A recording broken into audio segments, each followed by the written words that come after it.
Dans notre point de presse d'aujourd'hui, nous allons tenter de parler d'un sujet intitulé « Comment renforcer l'unité nationale, la cohésion nationale en RDC ».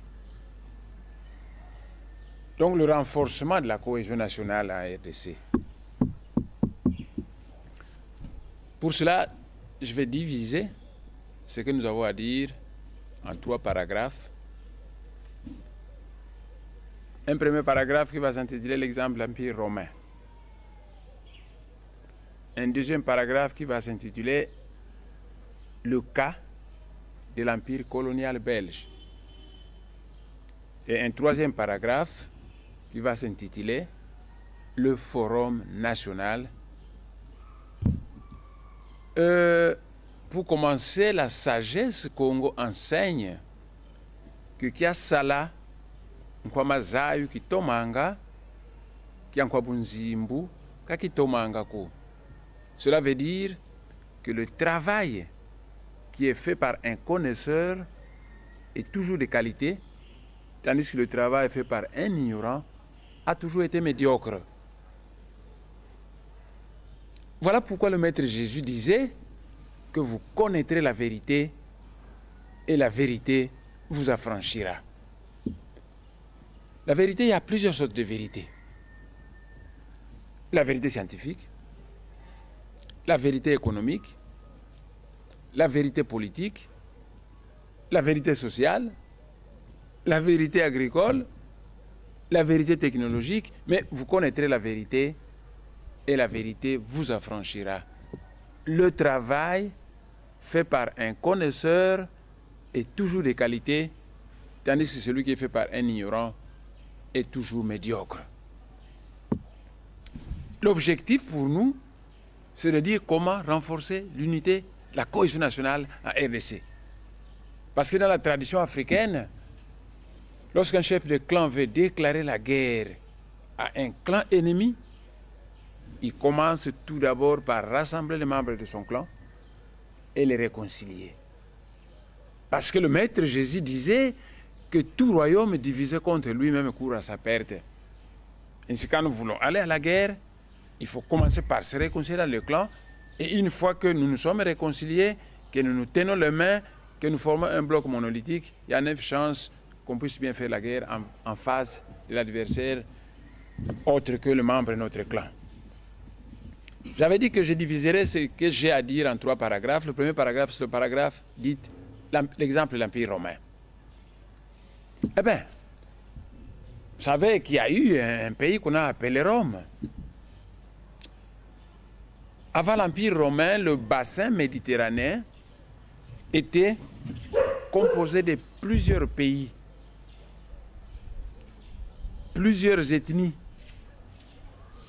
Et chaque pays, chaque ethnie avait sa culture, sa langue,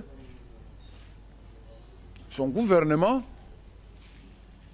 son projet de société, jusqu'à ce que les Romains ont commencé l'invasion du bassin méditerranéen. Et Rome a conquis tout ce bassin, en commençant par l'Espagne jusqu'en Israël. Et on a mis sur pied un grand ensemble connu de l'histoire sous le nom de l'Empire romain. L'histoire sert à quoi? Mais l'histoire sert à nous renseigner sur ce qui s'est passé dans le passé afin que nous puissions tenir compte de ça et savoir comment éviter certains comportements dans le présent. Parce qu'en fait, l'histoire a servi à construire le présent et le présent est en train de construire l'avenir. Donc, on a mis sur pied un empire romain. Oh, ça avait beaucoup de caractéristiques. Il y a beaucoup de choses qu'on peut dire sur cet empire romain. Nous pouvons nous plancher sur la religion de l'empire romain. Nous pouvons nous plancher sur les grands tribuns de l'empire romain. Nous pouvons plancher sur les généraux de l'empire romain. Mais nous allons simplement résumer en disant que cet empire était là. toutes les richesses de l'Empire ne profitaient qu'à une seule tribu, la tribu de Rome. Rendez-vous compte que de l'Espagne jusqu'en Israël, au Moyen-Orient, tout le bassin méditerranéen passant par le Maroc, la Tunisie, la Libye, l'Égypte, Israël, tout le bassin méditerranéen était romain. Donc c'est plusieurs tribus, c'est plusieurs ethnies, c'est plusieurs peuples. On les met des forces ensemble, ils forment un grand ensemble et malheureusement, toutes les richesses de ce grand ensemble ne profitaient qu'à une seule tribu, essentiellement, principalement une seule tribu, la tribu de Rome. Vous savez, quand on va conquérir un grand ensemble, c'est une affaire de l'armée. Et les grands généraux de l'Empire romain étaient essentiellement recrutés dans une seule tribu, principalement celle de Rome. Le service de sécurité de l'Empire romain, les grands patrons de ce service étaient essentiellement des Romains. Le Romain usait du principe diviser pour régner. C'est-à-dire quand on arrive au village de Mani, eh bien, les Romains étudient les tendances et puis ils les opposent les cousins les uns les autres, diviser pour régner. On les divise, ils se chamaillent entre eux et les Romains viennent imposer sa loi.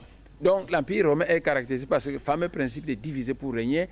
Quand vous voulez dominer un peuple, il faut le diviser.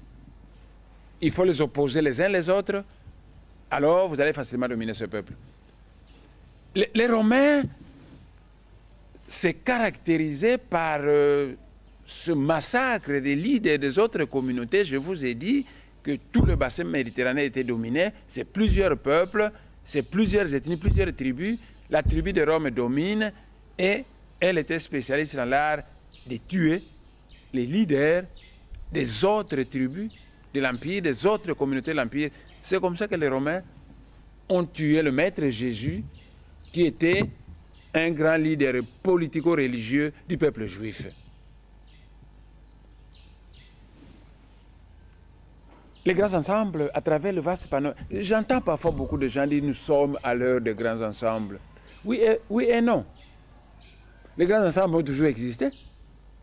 L'Empire romain, c'était un grand ensemble. Il a été mis sur pied. Il a fonctionné. Il a fait sa gloire. Et après, il a disparu. Et s'est désintégré. L'Empire médo-perse, mais c'était un grand ensemble.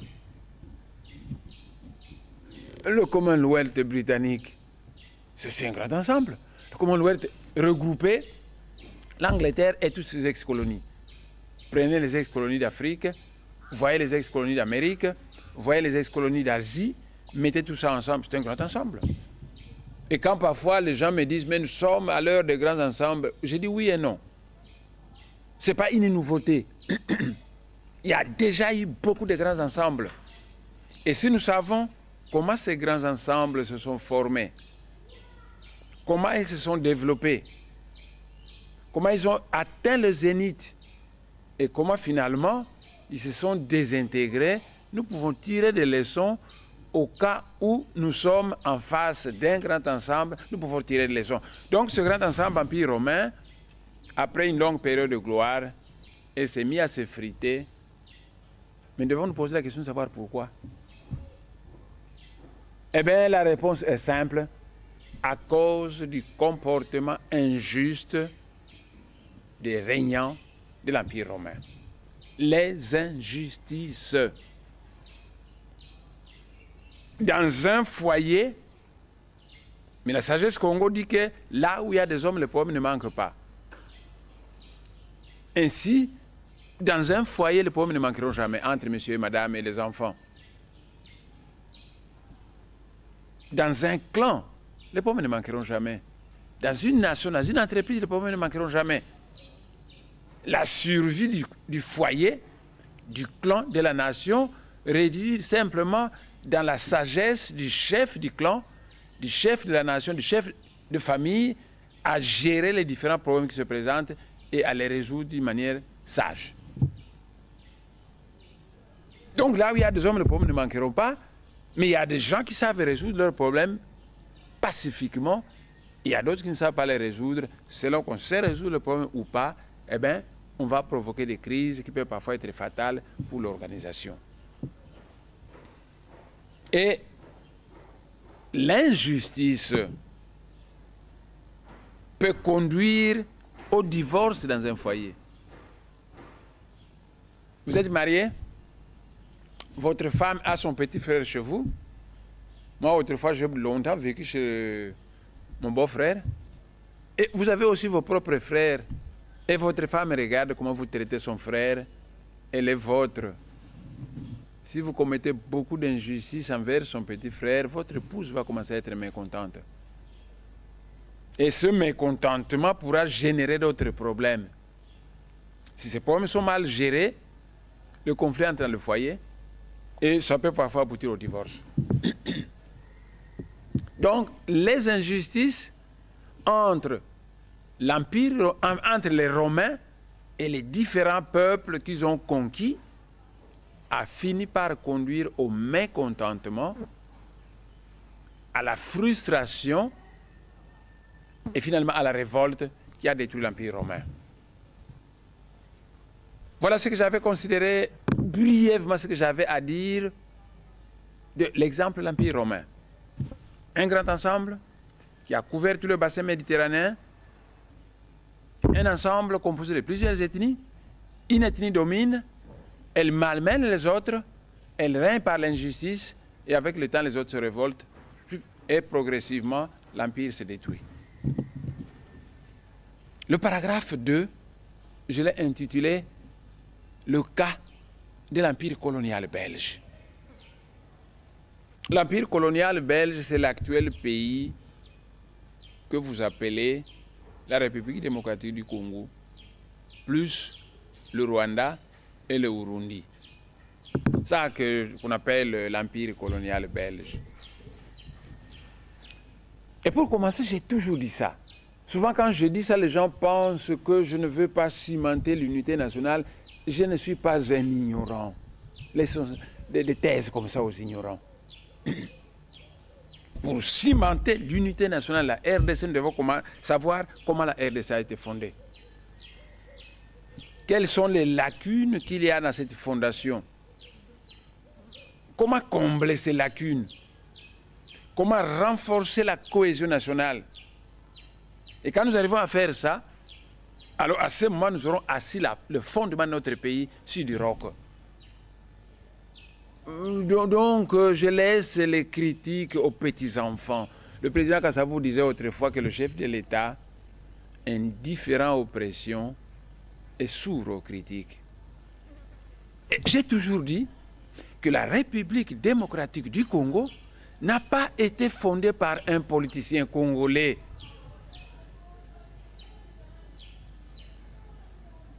Vous trouverez des Bismarck qui ont joué un rôle dans la fondation de leur pays. Vous trouverez des Nimi Alukeni qui fondent le royaume du Congo. C'est un Mukongo qui fonde le royaume du Congo. Et la République démocratique du Congo n'a pas été fondée par un politicien congolais. Parce qu'avant la conférence de Berlin, l'Afrique centrale, c'était plusieurs pays indépendants.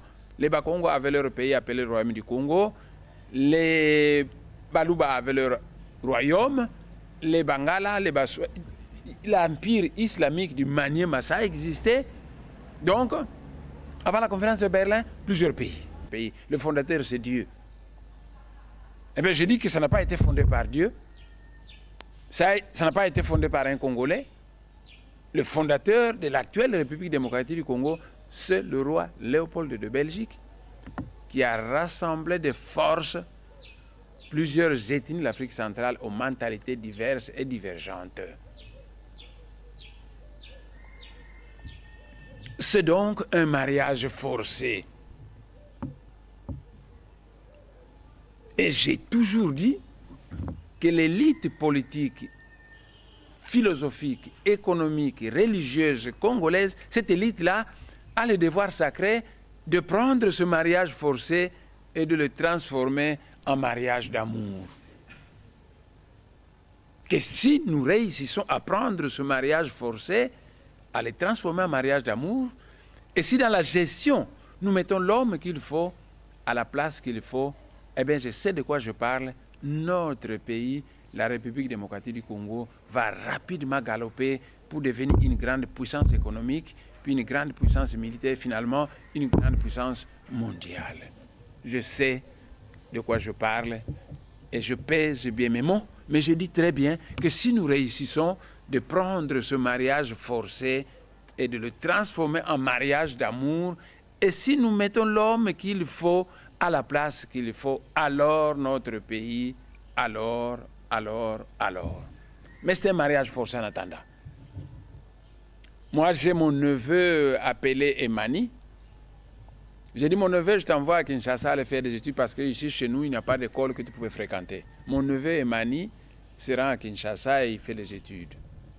Quand j'apprends qu'il a obtenu sa licence, j'ai dit, il est temps que mon neveu se marie. Mais mon neveu n'est jamais venu au village. Et moi, là, au village, je vois une jeune fille, j'ai dit, je vais te marier à mon neveu. Je marie la fille. Mon neveu Emani est surpris que l'oncle lui envoie une femme. Emani ne connaît pas la fille ne connaît pas Emani, je les ai mariés. C'était un mariage forcé. Maintenant, quand la fille arrive chez Emani, si elle est suffisamment stratège en disant, ce jeune homme qui devient mon mari, je ne l'ai jamais connu. Je peux l'aimer ou ne pas l'aimer. Alors je vais commencer par étudier ce jeune homme pour savoir qu'est-ce qu'il aime et qu'est-ce qu'il n'aime pas. Et moi, je vais m'ingénier chaque fois à faire ce qu'il aime. Je vais éviter de faire ce qu'il n'aime pas. Quand la fille prend cette attitude-là, petit à petit, elle va conquérir le cœur de Mani. Et Mani va dire, bon, cette fille, franchement, moi, je ne l'ai pas connue, c'est l'oncle qui m'a imposé, je n'étais pas content, mais je me rends quand même compte que c'est une bonne fille. Et Mani commence à l'aimer. Donc, cette fille a réussi à transformer le mariage forcé en mariage d'amour. Et si Emani aussi de sa part, il dit non, j'aime beaucoup mon oncle. Par-dessus tout, mon oncle, c'est un grand sage. Je sais ce qu'il a fait là en m'épousant une fille, il ne m'a pas consulté, mais souvent l'oncle tape rarement à côté. Je vais être patient, tenter de tuer la fille, et pour tenter de faire en sorte que ça puisse marcher. De la bonne volonté du côté d'Emani, de la bonne volonté du côté de la femme, eh bien, ces deux jeunes gens vont transformer leur mariage forcé en mariage d'amour. Après un certain nombre d'années, Emani devient fortement amoureux de sa femme, la femme devient fortement amoureuse. Eh bien, la sagesse de ces deux époux ont transformé leur mariage forcé en mariage d'amour. Un étranger est venu rassembler des forces plusieurs ethnies d'Afrique centrale sans avoir consulté au préalable si ces ethnies étaient d'accord, oui ou non, de vivre ensemble. Un étranger est venu de mettre les forces ensemble. Ces ethnies mises ensemble forment un pays que j'appelle un grand ensemble parce que, mes chers frères, préparons deux cartes géographiques. Même échelle, une carte de l'Europe et une carte de la République démocratique du Congo, même échelle. Et ayant confectionné ces deux cartes, superposons ces deux cartes. Nous mettons la carte de l'Europe sur la table et nous mettons la carte de la République démocratique du Congo, nous la posons sur la carte de l'Europe. Si la ville de Kinshasa tombe à Londres, alors la ville de Lubumbashi va aller tomber à Moscou. De Londres à Moscou, vous avez l'Espagne, le Portugal, la France, la Belgique, l'Italie, bref, vous avez toute l'Europe. Une carte de l'Europe, même échelle que la carte de la République démocratique du Congo, nous superposons. Kinshasa tombe à Londres, Lubumbashi va aller tomber à Moscou. Entre Londres et Moscou, vous avez pratiquement toute l'Europe. Voilà les dimensions de votre pays, un grand ensemble. Si vous le gérez correctement comme Emani et sa fiancée imposée ont géré leur foyer a fini par se stabiliser, ça devient un foyer d'amour. Et si vous gérez la République démocratique de cette façon-là, ça va se stabiliser, ça va devenir un pays soudé, Et avec le temps, si nous mettons l'homme qu'il faut à la place qu'il faut, en mettant du travail sérieux, nous devenons une grande puissance économique mondiale. Mais si nous gérons ce grand ensemble à la manière de l'Empire romain, eh bien la République démocratique du Congo va subir la loi de l'histoire qui veut que tout grand ensemble qui malmène certaines ethnies est fait pour éclater en plusieurs États indépendants.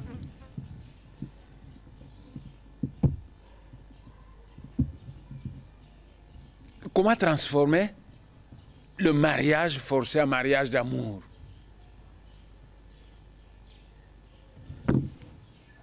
Il y a plusieurs choses qu'on peut faire. Mais l'acte principal de cette transformation, c'est l'esprit de justice.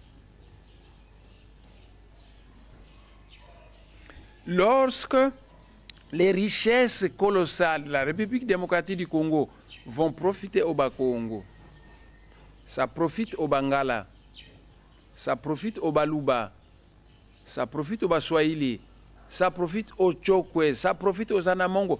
Quand les richesses colossales de ce pays vont profiter à toutes les ethnies de ce pays, nous serons tous contents et personne parmi nous ne cherchera à vouloir se séparer d'un grand ensemble qui nous profite tous.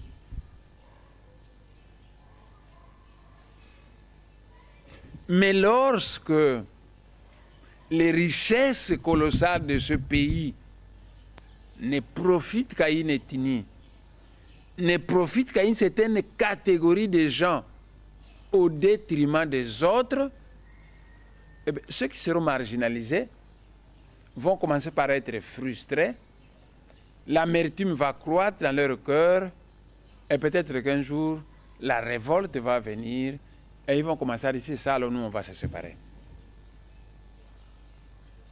Lorsque quelqu'un dit, nous, on va se séparer, non, non, lui est mauvais, non, vous parlez en l'air. Dans la vie, les problèmes se résolvent en s'attaquant aux causes et non pas aux effets. La séparation n'est qu'un effet. Quelle est la cause des injustices qu'on peut subir à une communauté donnée? Mettez fin aux injustices, faites en sorte que la chose puisse profiter à tout le monde et personne n'aura l'envie de se séparer. Au lieu de s'attaquer aux causes, on veut s'attaquer aux effets et on tape à côté.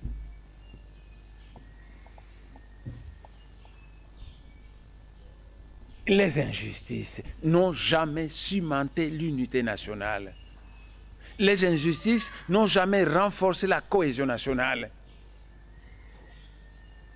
Vous savez, j'ai déjà écrit plus de 900 Congo Diète, mon petit journal là où j'exprime mes opinions. Je suis capable de vous montrer des numéros de Congo Diète où je me suis attaqué à Moutambenza Toubi. C'est mon Congo. Je suis Moukongo, je m'attaque à un Moukongo qui a mal fait. Ou je me suis attaqué à Mbachi, c'était Moukongo. Mbachi n'a pas fait que du mal. Il a posé certains actes qui étaient bien, que j'ai approuvés. Mais il a aussi commis certaines erreurs. J'ai critiqué Mbachi pour les erreurs qu'il a commises. C'était Moukongo. Qui je n'ai pas critiqué dans le Bas-Congo? Qui m'a si je l'ai critiqué? Quand je critique un Moukongo, que j'écris un Congolais intitulé Le Bois Mort, tous les non-originaires dans le Bas-Congo sont contents. Ils viennent de cochonner un Moukongo, ils sont très contents. Mais moi, j'ai dit que ce sont mes frères Bas-Congo, je n'ai pas le droit de les critiquer.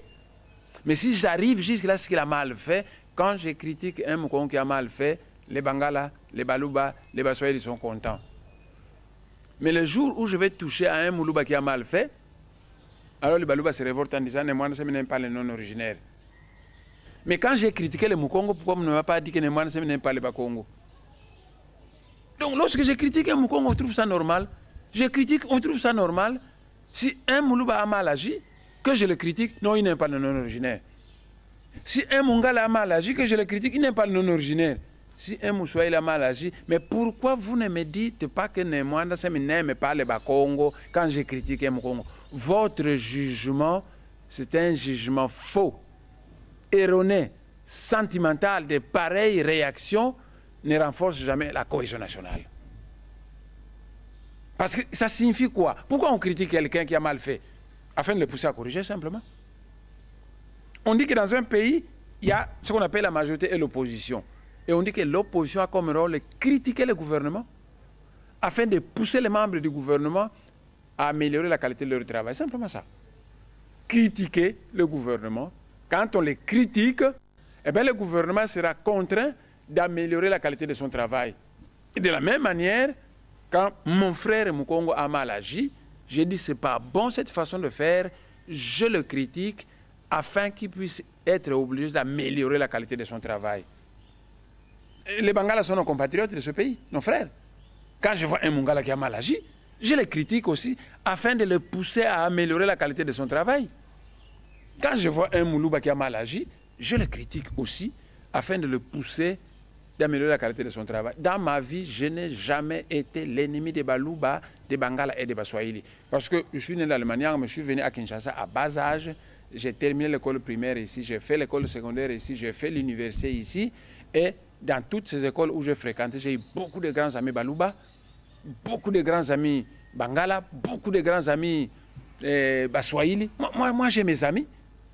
Mais quand je critique un fautif qui est Mouswahili, ça ne veut pas dire que c'est tous les Baswahili que moi je critique. Quand je critique un fautif qui est Moukongo, ça ne veut pas dire que c'est tous les Bakongo que moi je critique. Je vais vous donner un exemple, c'est extrêmement important. Les Balouba ont travaillé massivement au Katanga. Ils ont travaillé massivement au Katanga. Et à un moment donné, M. Tshisekedi est nommé Premier ministre à Kinshasa. On nomme M. Tshisekedi Premier ministre. Les Balouba du Katanga, les Kasaïens du Katanga achètent 2 chiens. Balatsi Bamboyango ba cravate. Et à un chien, ils mettent une étiquette Ngunj Karlebon. Donc le chien s'appelle Ngunj Karlebon de Balatsi et cravate.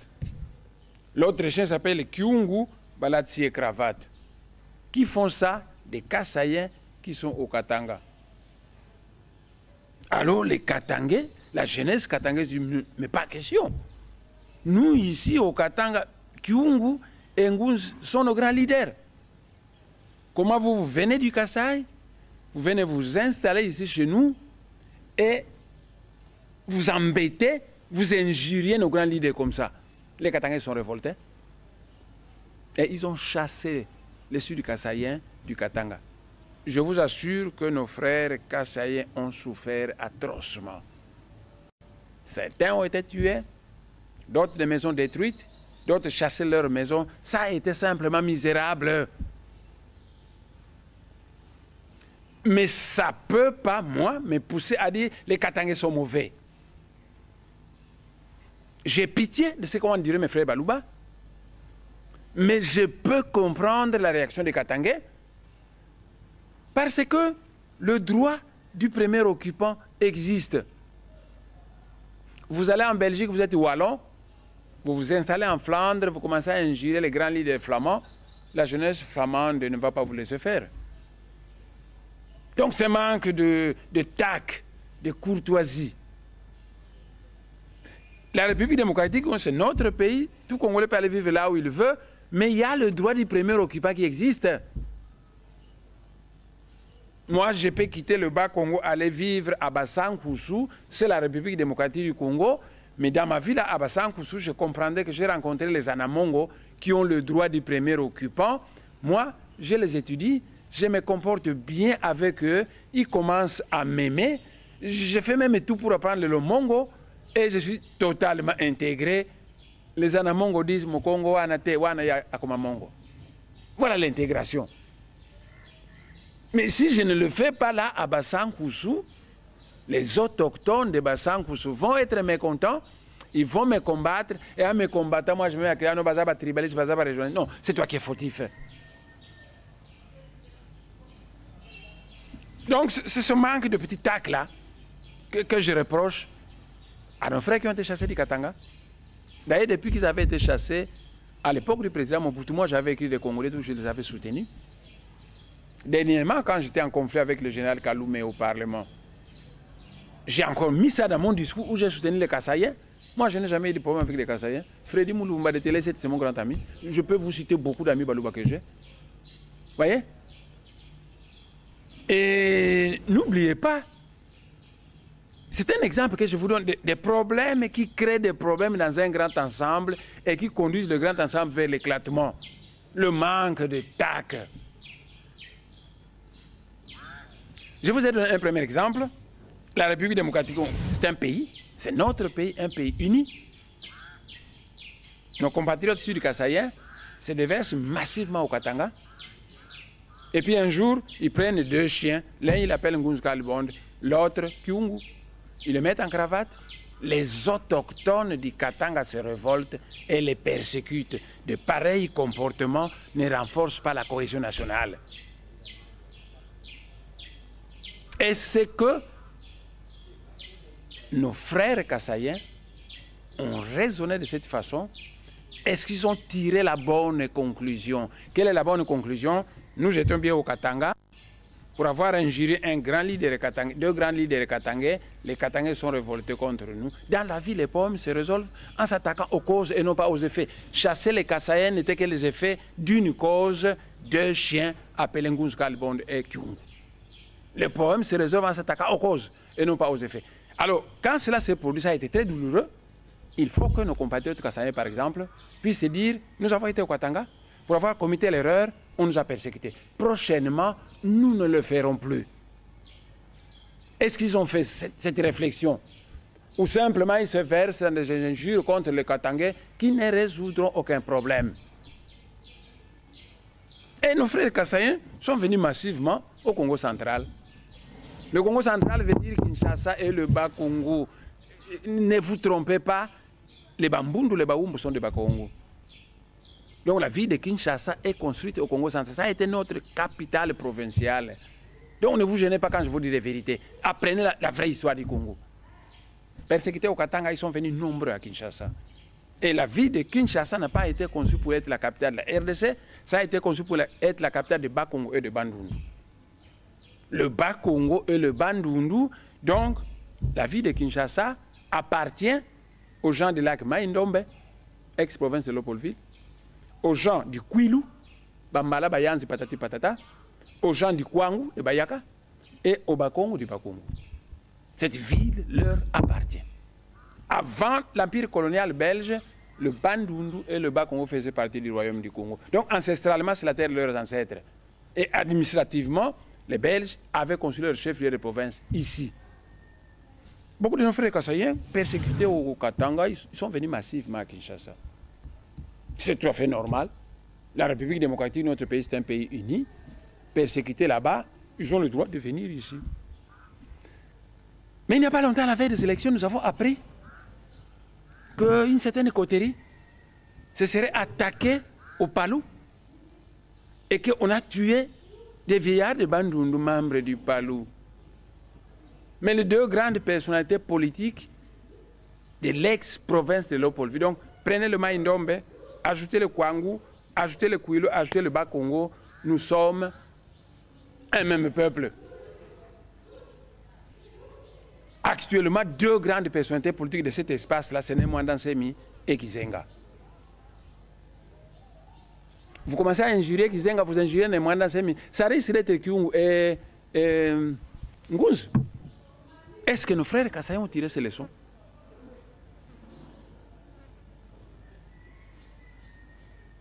C'est extrêmement important. Vous prenez des pierres, vous lapidez des vieux Bambala, du Palou, ils meurent à limiter là-bas. Mais ce sont mes frères à moi. Moi, je dois être malheureux. Mon bouton a dit entre un frère et un ami, le choix est clair.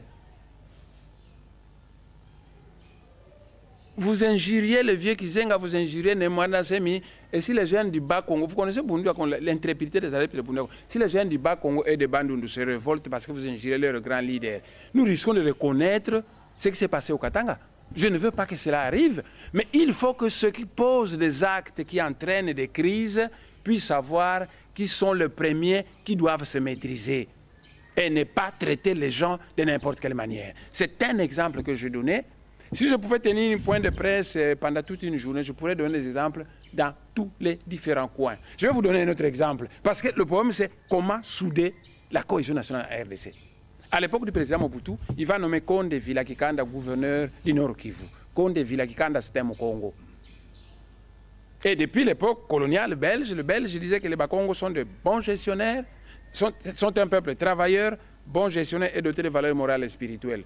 Condé arrive au Nord Kivu, il gère ça avec du tact, avec beaucoup de souplesse, avec beaucoup de maîtrise, et toute la population du Nord Kivu devient fanatique de Condé Vilakikanda. Des dizaines d'années plus tard, ils ont même élu député du Nord Kivu, Condé Vilakikanda. Vous voyez, nous sommes tous des Congolais, mais il y a quelque part, chaque Congolais a le droit du premier occupant. Dans le Bas-Congo, à Kinshasa, au Bandundu, sont les peuples là qui ont le droit du premier occupant.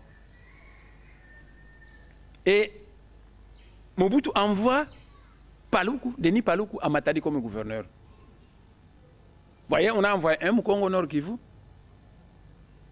Il a tellement bien géré que la population du Nord Kivu, heureuse, heureuse, heureuse, des dizaines d'années plus tard, ils se souviennent toujours de lui.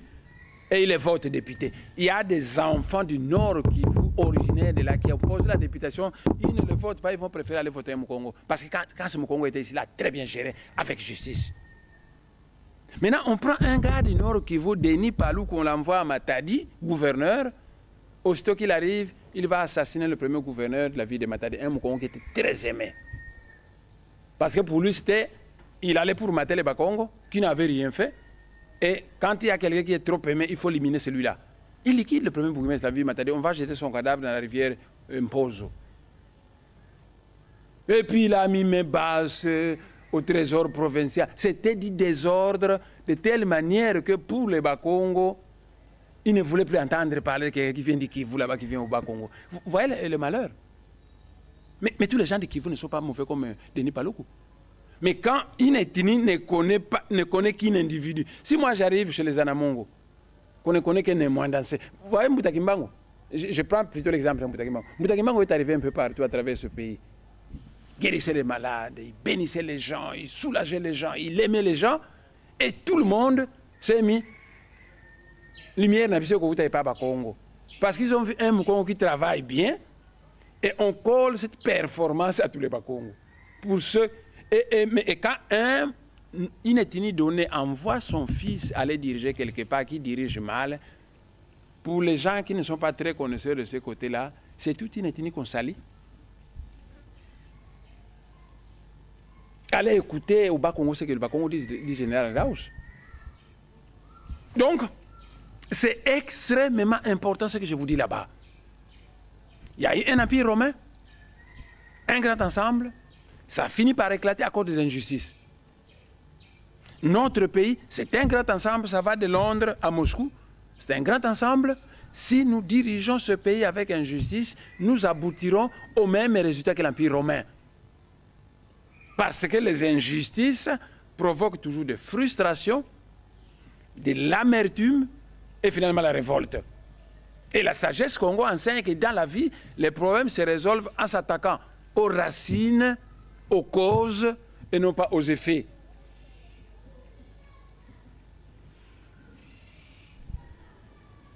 La République démocratique du Congo, notre pays, 50 ans d'indépendance, elle s'est devenue un enfer. Combien de forums n'a-t-on pas tenu?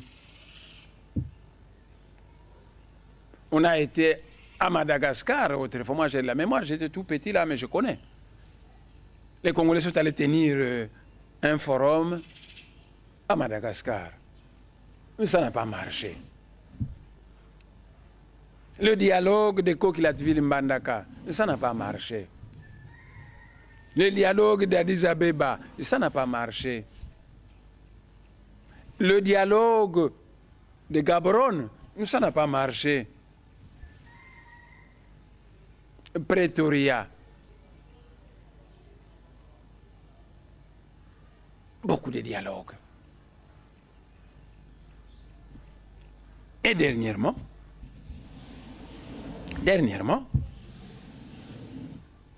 combien de tables rondes n'a-t-on pas tenu au Kivu pour résoudre le problème de la communauté rwandophone? Je ne suis pas contre les rwandophones. Je les considère comme une communauté de la RDC.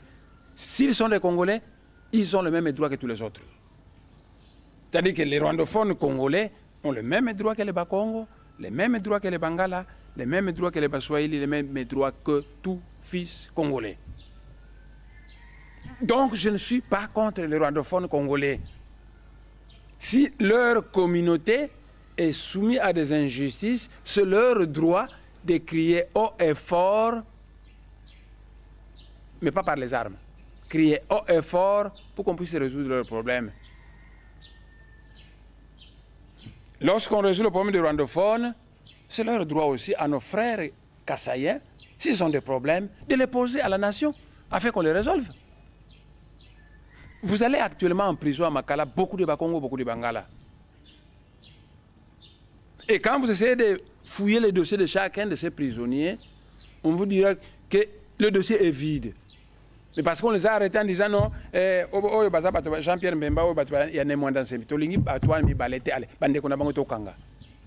c'est ça qui font éclater un grand pays en plusieurs États indépendants, des injustices comme ça.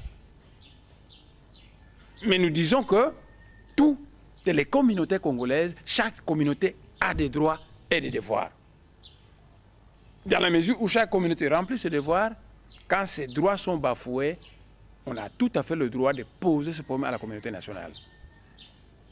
Mais l'AFDEL, c'était la communauté rwandophone. Ça a permis à cette communauté d'envahir l'Est et d'infiltrer la République démocratique du Congo, l'AFDEL. Et finalement, quand l'AFDEL a donné le maximum de ce qu'il peut, ça c'est le travail que je fais au Parlement. Au Parlement, il y a des gens un peu trop bavards qui parlent parfois beaucoup, d'autres font un travail en sourdine. Les sages, souvent, ils influencent les autres par leurs discours, par leurs conseils, par leurs orientations. Moi, je faisais raisonner à beaucoup de députés en leur disant, écoutez, l'AFDEL a apporté des avantages à la communauté rwandophone. Le RCD a apporté des avantages à la communauté rwandophone parce que Roubiro a été devenu vice-président de la République. Nkunda, communauté rwandophone, les négociations qu'il y a eu à l'Est, ça a apporté des avantages à la communauté rwandophone. Maintenant qu'on négocie avec le M23, toujours la communauté rwandophone, j'ai l'impression que c'est toujours la même communauté dont on cherche à résoudre le problème. C'est ce que je faisais en cache-cache au Parlement. J'influençais les députés, je m'entretenais avec un tel dans le silence, je parlais avec l'autre pour tenter de réorienter le dialogue qui était à Kampala. Et c'est le travail de grands sages qui travaillent dans le silence que je faisais au Parlement. Et j'ai proposé ceci, que en Afrique du Sud, après plusieurs injustices entre les Blancs et les Noirs, pour effacer l'amertume, on a mis sur pied un forum de vérité et réconciliation, où chaque communauté lésée devait prendre la parole, présenter ses plaintes, afin qu'à l'unanimité, qu'on puisse retenir ce qui est vrai et résoudre ses frustrations. Ce qui a permis de lancer la base vers cette communauté multiraciale qui se développe actuellement en Afrique du Sud. Alors moi, dans le silence au Parlement, je rencontre tel député, je lui en parle, je rencontre tel député, je lui en parle. J'ai dit, recalibrons ce qui se fait à Kampala. Réclamons plutôt un dialogue national. Au cours de ce dialogue, nous allons demander à chaque communauté de préparer un cahier de charges des problèmes qui frustrent la communauté. Nous allons déposer tous ces cahiers de charges acquis de droit et au cours de ce forum, nous allons débattre cahier de charges par cahier de charges. Les Bakongo soulèvent tels problèmes pour lesquels ils ne sont pas contents. Les problèmes qui sont réels, on trouve une solution juste. S'il y a un problème qui est un peu déplacé, on donne une explication juste. Et quand, c'est ce que je disais en sourdine, en cache-cache dans le Parlement, quand je convoquais les autres députés, et quand nous allons résoudre le cahier de charges des Bakongo, le cahier de charges des Bangala, des Balouba, tout ça, et bien à la fin des comptes, nous allons sortir de ce forum totalement réconcilié. Nous allons sortir réconciliés. Et quand il y a une réconciliation au sein d'un grand ensemble, ça renforce la force du grand ensemble. Mais à un moment donné, on a satisfait les rwandophones avec l'AFDEL Encore les rwandophones avec le RCD, encore les rwandophones avec le M20, le SNDP, et puis encore les rwandophones. C'est une jeune communauté qui résout le problème. Vous croyez que si la guerre est terminée au Kivu, que les Bakongos sont toujours soumis à des injustices, les Bakongos seront contents? Ils ne seront pas contents. Donc, j'ai travaillé en sourdine, j'ai écrit des Congolietos, j'ai diffusé cette idée, et Dieu merci, lors de son message de Nouvel An, le président de la République a dit qu'il faut un forum national dans ce pays. Et moi, j'ai approuvé ça. Parce que 3 mois avant, c'est ça qui faisait partie de mes travaux occultes, nocturnes, au sein du Parlement. J'ai diffusé des Congolais à ce moment-là, quand l'idée n'était pas encore acceptée par le président de la République. J'ai diffusé beaucoup de Congolais pour dire non, les rwandophones congolais ont les mêmes droits que nous, mais on a tendance chaque fois à résoudre le problème à eux. Mettons-nous autour d'une table, toutes les communautés, qu'on résolve le problème de chaque communauté, nous allons sortir réconciliés. Le président venait d'accepter ça. Mais vous savez, depuis que nous sommes indépendants, il y a eu beaucoup de forums, beaucoup de dialogues. Aussitôt qu'on lance un dialogue, les politiciens ne savent pas qui a initié ça dans l'ombre. Les politiciens s'accaparent de ça et ils le transforment en un problème de repositionnement. En d'autres termes, ôte-toi de là que je m'y mette. En 50 années d'indépendance, tous les forums qu'on a tenus dans ce pays, la motivation c'est celle-là. C'est une motivation tout à fait erronée. Ôte-toi de là que je m'y mette. Les gens ont cru que c'est Mobutu qui était le diable dans ce pays. On a écarté Mobutu. Et ceux qui sont venus remplacer Mobutu n'ont pas fait mieux que Mobutu. Faites bien attention. Faites bien attention pour ne pas remplacer une dictature par une autre dictature. Mais on n'a jamais eu un dialogue dans ce pays qui se base sur les frustrations des communautés. Et la spécificité pour le moment, le M23 et la communauté rwandophone mettent sur pied son cahier de charges. Les Bakongos mettent sur pied leur cahier de charges, les Bangala patati patata. Nous le déposons et nous allons débattre cahier de charges par cahier de charges pour tenter de satisfaire chaque cahier de charges. Et à ce moment-là, quand nous allons sortir de cette conférence, nous allons sortir réconciliés. Voilà une idée que j'ai diffusée dans les milieux parlementaires en sourdine. La deuxième idée que j'ai diffusée auprès de certains députés qui m'écoutent au Parlement, j'ai dit, le Maître Jésus a dit que tout royaume divisé contre lui-même court à sa perte. Mais comment on se divise en subissant les injustices des autres? Donc nous devons éviter de traiter nos compatriotes congolais avec injustice. Et le Maître Jésus a dit que tout ce que vous n'aimez pas qu'on vous fasse, ne le faites pas à d'autres. On ouvre une entreprise au Katanga. Si dans cette entreprise on engage que des Bakongos, on n'engage pas des Katangais, les Katangais ne vont pas accepter ça. Autrefois, à la Miba, les Bakongos sont allés se faire engager là-bas. Nos frères Kassaï les ont chassés. Mais dans les Bakongos, nos frères Kassaï sont là. Quand il s'agit des Bakongos, eux ont le droit d'être engagés. Quand il s'agit des Kassaï, les Bakongos n'ont pas le droit d'être engagés. C'est une injustice. Quand l'injustice est signalée, les victimes n'attendent qu'une chose, que vous reconnaissez votre erreur et que vous le corrigez. Alors on oublie. Mais quand vous avez commis une erreur, on la critique, vous maintenez l'erreur, on dit que vous êtes de mauvaise foi. Vous trouvez normal qu'on construise une usine à Bassankousou de 300 travailleurs et 290 travailleurs sont les autres et dit ressortir seulement de Bassankousou. Est-ce que les gens de Bassankousou seront contents? Ils ne seront pas contents. Mais si c'est vous qui avez fait ça, reconnaissez cette erreur-là. Beaucoup de choses qu'on fait dans le Bas-Congo, ce n'est pas toléré vers les autres provinces. Au Katanga, on fait l'inverse. Au Kasaï, on chasse le Bas-Congo. Quand on arrive au Bas-Congo, on veut que dans une entreprise, allez jusqu'à présent, allez vérifier toutes les entreprises du Bas-Congo. On est en train d'écarter les Bas-Congo des entreprises pour les remplacer par qui? Est-ce que c'est de cette façon que vous allez renforcer la cohésion nationale dans ce pays? La cohésion nationale se renforce par l'esprit de justice. Donc la première particularité, il y a un forum à Kampala. Moi j'ai dit, transformez-le en un forum national, où chaque communauté posera son cahier de charges. Ça c'est un.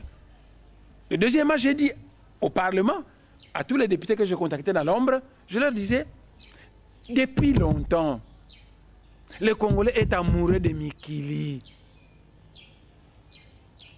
Quand les Français ont des problèmes, où est-ce qu'ils vont tenir leur conférence nationale? Mais en France.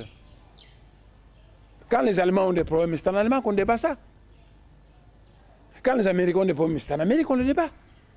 Le Congolais veut que, face à tel problème, qu'on aille à Bruxelles.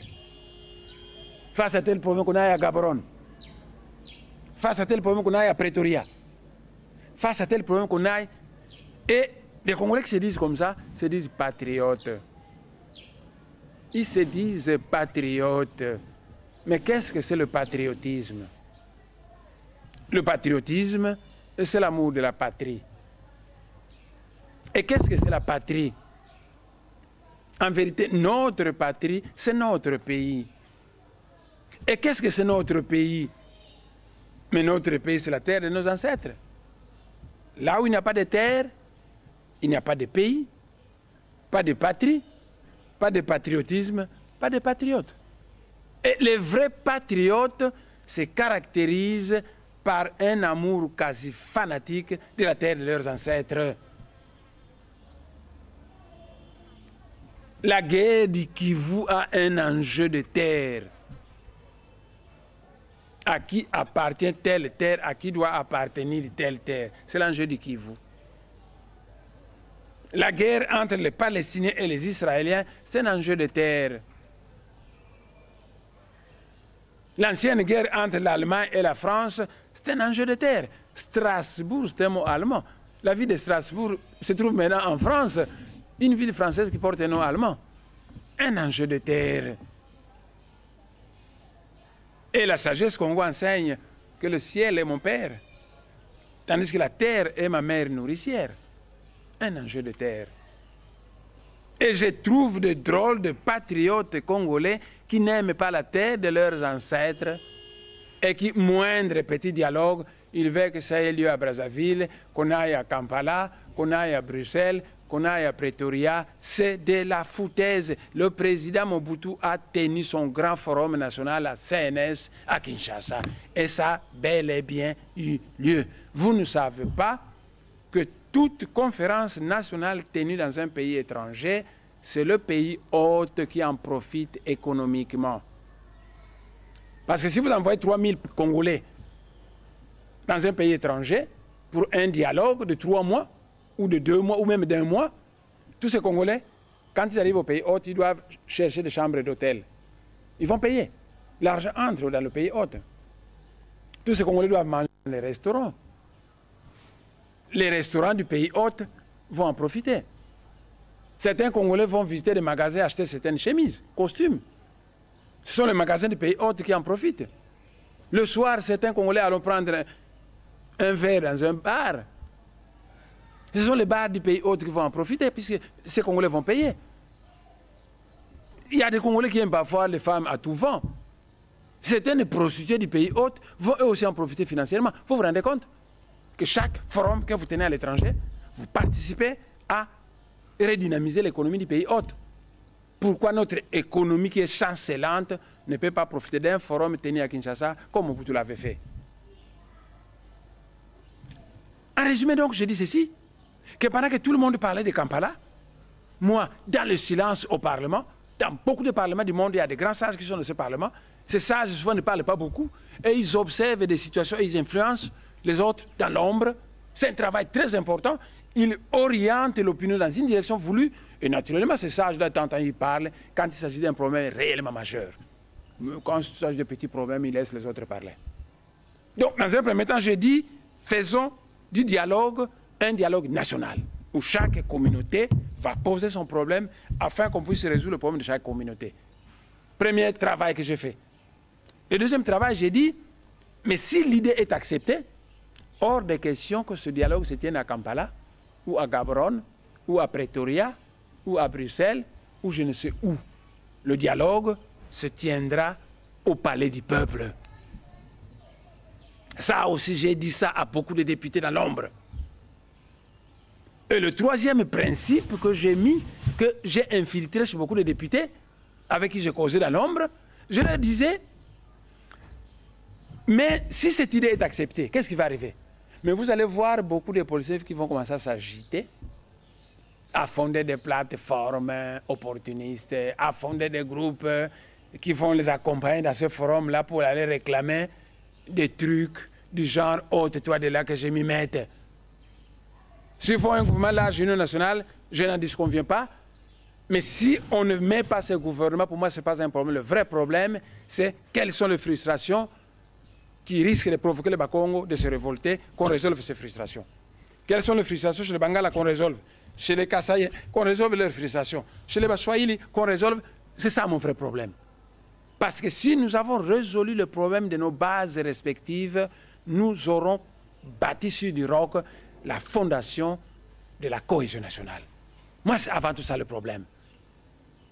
Maintenant, si vous me racontez, ah non, ce forum, quand nous devons aller... Non, j'ai dit ceci, qu'on cesse de créer des groupuscules politiques qui vont aller revendiquer des endroits politiques au Parlement. Qu'on cesse de faire ça. Mais qu'on demande à tous les politiciens de la région de l'Équateur, mettez-vous ensemble, confectionnez un cahier de charges dans lequel vous allez indiquer tous les problèmes qui frustrent la population de l'Équateur. Qu'on mette ensemble, qu'on dise au Bas-Congo, mettez-vous, les policiers Bas-Congo, mettez-vous ensemble, mettez sur pied un cahier de charges qui va concerner toutes les frustrations de Bas-Congo. On dit aux Anamongo, mettez-vous ensemble. Au Batetela, mettez-vous ensemble. À nos frères Baswahili, mettez-vous ensemble pour soulever les points qui frustrent votre communauté. Et à mon frère Vital Kamere, par exemple, on lui dira soulevez le problème du Nord Kivu ou du Sud Kivu. La guerre, c'est très important, il faut résoudre ce problème, mais c'est un problème qui concerne essentiellement une province. Ce n'est pas un problème banal, ça nous concerne nous tous. Mais qu'on mette ça au Kivu. Par exemple, dans le cahier de charges du Kivu, on dit nous, depuis l'indépendance, nous n'avons jamais connu la paix. Parce qu'il y a continuellement des guerres, donc il faut qu'on trouve. Qu'on mette ça dans le cahier de charges du Kivu. Cette guerre du Kivu, on peut mettre fin à ça. Si les injustices dans le Bas-Congo continuent, les Bas-Congo ne seront jamais contents dans ce pays. Allez à Kouilungongo, on est dans les quartiers Bas-Congo des entreprises. Allez à la cimenterie de Lukala, allez à la cimenterie de Kimpese, allez à Inga, partout là-bas. On écarte les Bas-Congo des entreprises. Les Bas-Congo, les Belges le savent depuis longtemps, c'est un peuple travailleur, bon gestionnaire et doté de valeurs morales et spirituelles. Donc, au lieu de laisser faire, donc c'est le troisième point que j'ai soulevé. D'abord, un forum national. 2, à tenir à Kinshasa, pas à l'étranger. Et 3, ce ne sont pas des groupuscules politiques qui se forment pour aller revendiquer des choses là-bas. Mais nous demandons aux gens de chaque communauté de se mettre ensemble, de confectionner un cahier de charges de leur communauté. De telle manière que quand nous arriverons à ce forum national, nous allons dire tel groupe va étudier le problème de la communauté de l'Équateur, tel groupe, et ainsi de suite. Si on arrive à résoudre ce problème, eh bien nous sortirons totalement réconciliés. Si nous voulons réussir ce forum, il y a des thèmes que nous devons éviter, trop conflictuels. La sagesse Congo enseigne que c'est l'esprit d'entente qui bâtit un pays. L'esprit d'animosité, de mésentente ne bâtit jamais.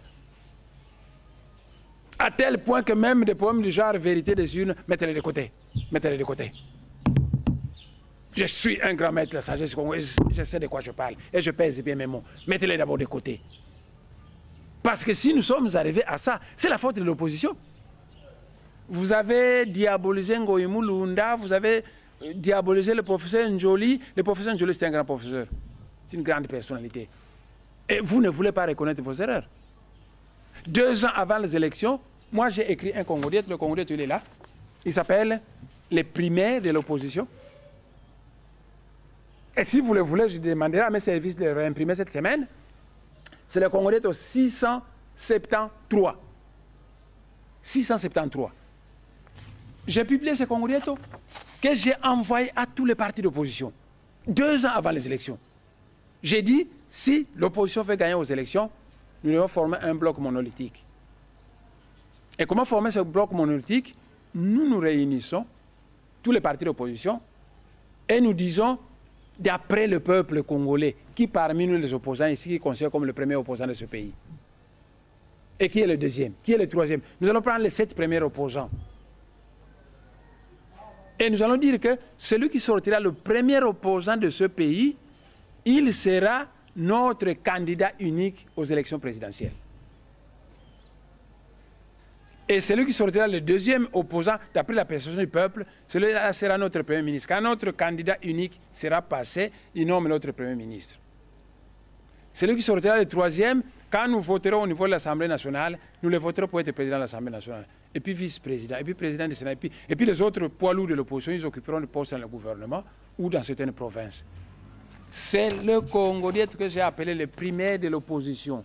Il y a beaucoup de partis de l'opposition. Mettons-nous ensemble, cherchons une seule personne que nous allons prendre comme le représentant de toute l'opposition. Et celui-là sera notre candidat à la présidence. Les gens ne m'ont pas compris. Je suis allé chez Kamere, je lui ai expliqué. Je suis allé chez Mbouta Kengwadondo. Je suis allé alimenter chez Mbouta Tshisekedi. Je suis allé partout. Les gens ne m'ont pas écouté. Et chaque fois, je disais, malheur à ceux qui comprennent toujours en retard. Quand le pasteur Ngoyi Mulunda et le professeur Njoli sont venus me rendre visite ici pour me soumettre leur programme de la CENI, j'ai émis un point de vue qui était tout à fait singleton. Parce qu'ils ont reconnu que, honorable, vous êtes le seul à avoir émis ce point de vue. Tous les autres, ils disent respect des délai constitutionnel des élections. Moi, j'avais dit, on peut faire les élections dans le délai constitutionnel, mais si les mécanismes de la tricherie ne sont pas démantelés, les élections ne sont pas crédibles. Les gens ne m'ont pas écouté. Les gens de l'opposition, ils ne m'ont pas écouté. Respect des délais constitutionnels. Respect des délais constitutionnels. Sinon, Tunisie. Mais Tunisie, en monde en côté.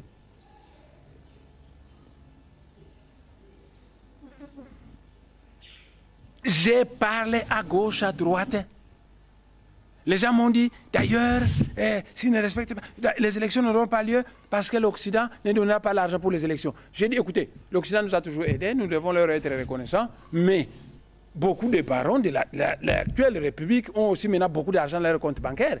S'ils cotisaient pour mettre sur pied 450 millions de dollars, les élections vont avoir lieu. Et finalement, les élections ont eu lieu en ordre dispersé du côté de l'opposition parce qu'ils n'ont pas voulu m'écouter. Et à la fin de compte, j'ai écrit un Congolais à la CENI.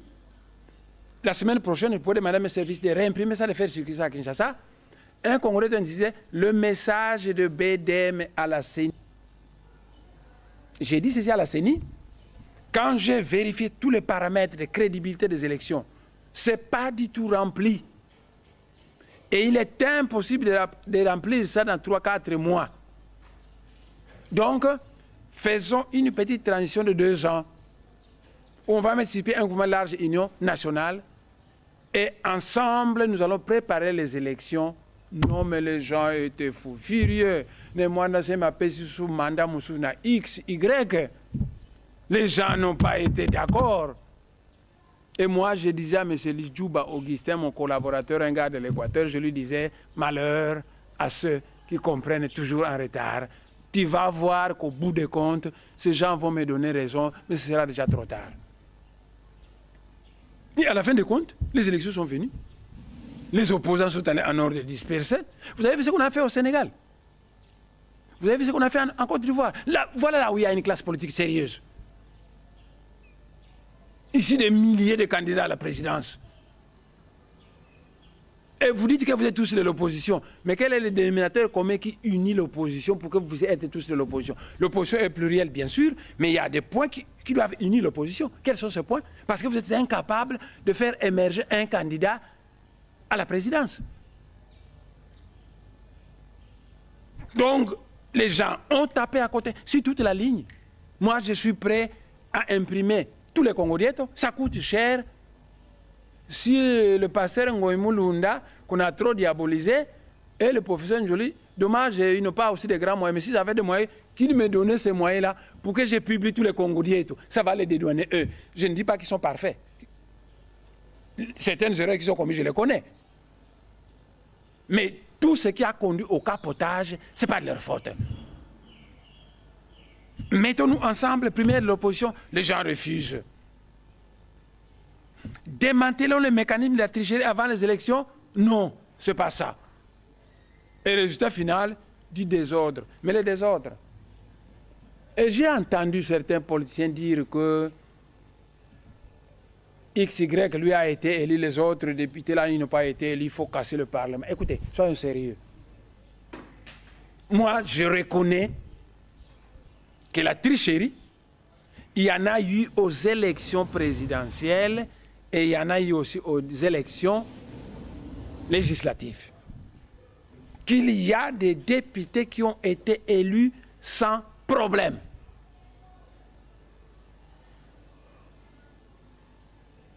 Il y a beaucoup de députés qui ont été réellement élus sans fraude.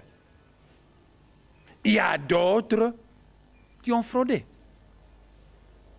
Alors, vous dites qu'on supprime les législatives, mais qu'on maintient les présidentielles. Pourquoi les présidentielles? Là, on n'a pas fraudé. Alors, donc, on va sacrifier les autres. Vous, on vous donne un poste. Et les députés qui ont été réellement bien élus, ils sont sacrifiés. C'est pas sérieux. Voilà une façon sentimentale de résoudre le problème, une façon égoïste. Vous voyez donc votre problème à vous, et vous... Non, je le répète 3 fois, qu'aux élections législatives, il y a beaucoup de gens qui ont été élus sans fraude. Mais il y a aussi des gens qui ont fraudé. Et aux élections présidentielles, il y a beaucoup de gens qui ont gagné suffisamment de voix sans fraude, et d'autres qui sont munis un peu de la fraude. S'il y a de la fraude du côté présidentiel et du côté législatif, quelle élection il faut supprimer, les présidentielles ou les législatives? Voilà le problème. Voilà le problème. C'est pourquoi j'ai dit, vérité des urnes, ça risque de créer trop de conflits au Forum national où nous voulons que les communautés congolaises aillent se réconcilier. Mettez de côté d'abord ce problème de vérité des urnes. S'il y a une communauté qui va le soulever, qu'elle le mette dans son cahier de charge.